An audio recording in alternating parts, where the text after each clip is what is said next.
Shalom, queridos irmãos e irmãs, bem-vindos de volta. Estamos abrindo a 20ª semana do Tempo Comum. Ontem tivemos aí a festa da Assunção de Nossa Senhora, como eu falei semana passada. Quando o dia 15 cai na semana, a igreja leva para o domingo mais próximo, para que dessa forma o maior número de cristãos possamos estar frente a esse dogma da Virgem Maria, que é a sua Assunção. E aqui estamos, em nome do Pai, do Filho e do Espírito Santo. Amém. A Assunção da Virgem Maria, ela é, como diz a Lumen Gentium, no capítulo 8º, como dizem outros tantos documentos, a vida de Maria é pré-figuração do que vai acontecer na nossa vida. Como diz na leitura que nós ouvimos sobre os predestinados, viver em Cristo, depois aqueles que lhe pertencem, como Paulo vai dizer aos Coríntios.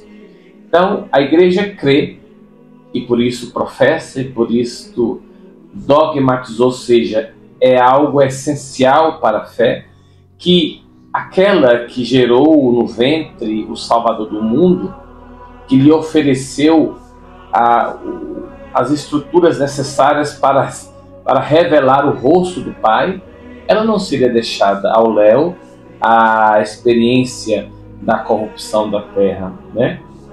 Então o que acontece? Cremos que ela adormece, a dormição de Maria. É um nome suave para dizer que a Virgem morre, e morre de amor, sem uma causa mortis outra, de amor, para concluir esse estágio biológico e dar plena vazão para a vida da graça.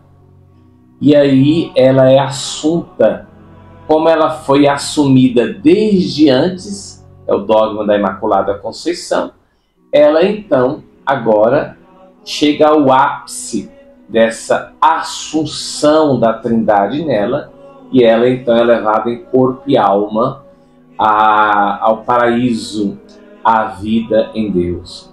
Padre, onde está isso na Bíblia? Há textos que nos indicam, que nos orientam, que nos dão sinais para compreender o que ocorreu na vida de Maria, o que vai ocorrer na nossa vida pela fé. Mas nossa postura cristã católica não é uma postura do sola scriptura. É a fé, é a escritura, é a tradição e é certamente o Espírito de Deus dando o dom do discernimento para o magistério da Igreja, para compreender e estabelecer como dogma que a Virgem foi assunta ao céu. Mas nós não vamos falar muito desse tema aqui agora não, porque nosso programa Razões da Fé, em algum momento, que é o estudo sobre o Catecismo da Igreja, em algum momento nós vamos falar sobre a Virgem Maria e sobre os dogmas ligados a ela. Lembrando que todos os dogmas marianos são, no fundo, dogmas eminentemente cristológicos, porque tudo em virtude de Cristo Jesus. O São Paulo VI, o Santo Padre São Paulo VI é quem dizia isso, né? Tudo na vida de Maria nos fala do Cristo. Então, no momento oportuno, nós iremos falar sobre. Nós queremos, então, seguir com a segunda-feira. Hoje temos um santo, que é uma memória facultativa, São João Eudes. Ele é nascido na França, E o que vai marcar São João Eudes é a sua dedicação, sobretudo com relação à formação dos sacerdotes, né, dos futuros padres. E aí ele cria uma congregação que existe até hoje, chamado de eudistas. E ele é um grande propagador da devoção aos corações de Maria, de Jesus e de Maria, e morre no finalzinho do século XVII. Nós temos então ainda a profecia de Ezequiel, e no texto sagrado nós vamos entender que Ezequiel vai servir para todos que estão no exílio como um sinal, para fazer como ele tem feito, para retornar ao Senhor, e dessa forma sabereis que eu sou o Senhor Deus. Para a meditação do Salmo, nós temos um texto do Deuteronômio, que é o último livro do Pentateuco, né, ou da Torá, Deuteronômio 32, onde tem lá que esqueceram o Deus que o gerou. Lembremos-nos que o Deuteronômio, ele é um segundo livro similar ao Êxodo, Gênesis, Êxodo, Levítico, Número e Deuteronômio, para que nesse segundo rolo, nesse segundo livro, o povo relembre os ditames propostos pelo Êxodo e o povo retome a consciência de que houve uma aliança, de que essa aliança está em vigor e que Deus é fiel e nós, infelizmente, que nem sempre somos. E o autor do Deuteronômio diz isso, né? Esqueceram o Deus que o gerou. Da rocha que te deu a luz te esquecestes. Do Deus que te gerou não te lembraste.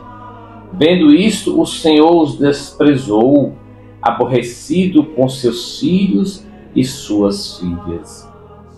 O Evangelho de Cristo segundo Mateus é um momento muito bonito, porque, sobretudo depois que o Papa Bento XVI fez a meditação, se não me falha a memória, na Jornada Mundial da Juventude da Alemanha, se não me falha a memória. Porém, essa meditação é dele, é do Papa Bento XVI. Me marcou muito. Alguém chega para Nosso Senhor: Mestre, o que devo fazer de bom para possuir a vida eterna? Jesus diz: por que tu me perguntas sobre o que é bom? Um só é o bom.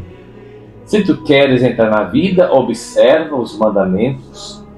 É um bom judeu, né? Observa os mandamentos. E o homem diz: olha, desde quais os mandamentos? Jesus responde, né? Não matarás, não cometerás adultérios, não roubarás. E ele diz: olha, tenho observado todas essas coisas. O que ainda me falta? Jesus respondeu: se tu queres ser perfeito, vai, vende tudo o que tens, dá o dinheiro aos pobres e terás um tesouro no céu. Depois, vem e segue-me. Quando ouviu isso, o jovem foi embora cheio de tristeza, porque era muito rico. E aí entra a reflexão do Papa Bento XVI, que foi assim cirúrgico. Ele foi cirúrgico, ele foi assim realmente no cerne. Este jovem, ele poderia até ser muito rico, materialmente falando, mas o que o Papa insistiu, e de certa forma é Nosso Senhor que insiste até hoje, o Papa Francisco também tem dito isso com muita veemência, é porque esse jovem, ele era rico não só materialmente falando, mas ele era rico dele mesmo. Então não havia espaço nele para outro que não fosse ele. E por isso ele sai triste, porque ele não conseguiu esvaziar-se de si. Como é que nós poderemos fazer a vontade de Deus, sendo que o que está sobre mim e em mim é sempre a minha vontade, é o meu querer, é a minha intenção, é o meu desejo? É lógico que nós temos desejos, que nós temos vontades, isso não é nenhum tipo de pecado apresentar ao Senhor meus desejos, disso, daquilo, não é. Mas eu tenho que estar sempre, como discípulo, buscando trabalhar a minha natureza para que eu possa gradativamente querer o que Deus quer de mim. Não é fácil. Eu sei que não é fácil. A Spá está falando aí que ele é padre. Não, não é fácil. Eu sei que não é fácil. Eu sei. Eu reconheço. Mas é o nosso exercício. E qual é o caminho para que nós nos exercitemos? É nos esvaziar de nós mesmos. É aquilo que diz São Tiago, né?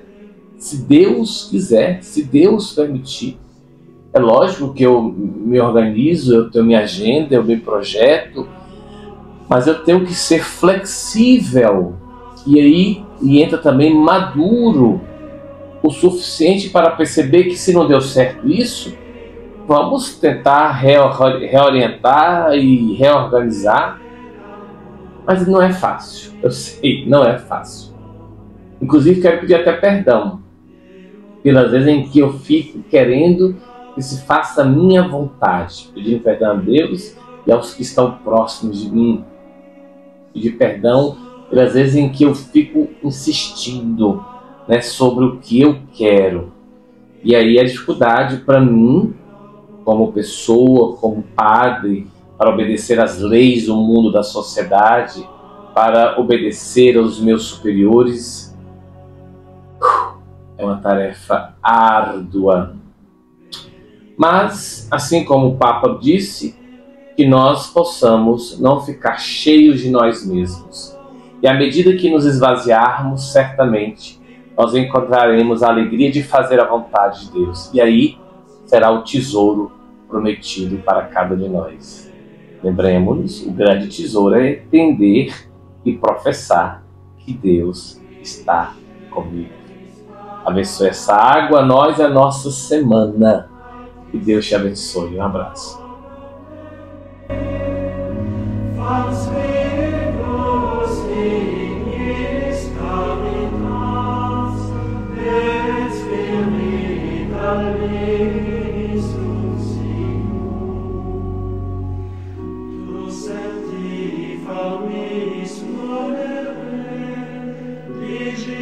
Pater Dexter, tu vite promis, Pater.